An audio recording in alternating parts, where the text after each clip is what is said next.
मिलिए रूही से जो ढूंढ रही है अपने पापा। मामा जैसे सुपर बेस्ट पापा कब सामने आएंगे कान्हा?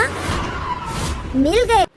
सीरियल क्योंकि सास भी कभी बहू थी में आ गया है 10 साल का लीप, जहां पर आप लीप में देख सकते हैं कि यहां पर अब जो तुलसी है वो जेल चली गई है पार्थ के मर्डर के इल्ज़ाम में, और इसी के बाद अब यहाँ पर जो वैष्णवी है उसने भी घर छोड़ दिया है। जी हाँ, यहाँ पर आपको पता ही होगा कि यहाँ पर पार्थ का जब अंतिम संस्कार हो जाता है तो करण उस पर बहुत चिल्लाता है, उससे पूछता है, लेकिन यहाँ पर वो कुछ भी नहीं बता पाती है डर के मारे, और यहाँ पर वो घर छोड़कर जा रही होती है तो नंदिनी उसे रोकने की कोशिश भी करती है, लेकिन वो नंदिनी को कहकर जाती है कि अगर मैं इस घर में रही ना और जब भी कोई पार्थ के बारे में बात करेगा पर मैं कभी भी अच्छी यादों के साथ याद नहीं कर पाऊंगी पार्थ को, इसी वजह से मेरा यहाँ रहना सही नहीं है। जिसके बाद वो घर छोड़कर निकल जाती है, लेकिन वहीं जाने के बाद उसे पता चलेगा कि वो तो प्रेग्नेंट है और यहीं पर वो अपनी बच्ची की परवरिश अकेले करने वाली है और उसे बड़ा करने वाली है। वेल, ये खबर किसी को भी नहीं होगी वीरानी हाउस में, लेकिन वहीं पर दूसरी तरफ अब एक तरफ जो तुलसी है वो 10 साल के बाद जब लौटकर आएगी जेल से, तो जैसे ही वो वीरानी हाउस में एंटर करेगी उसी दौरान करण उसे रोक देगा, ये कहते हुए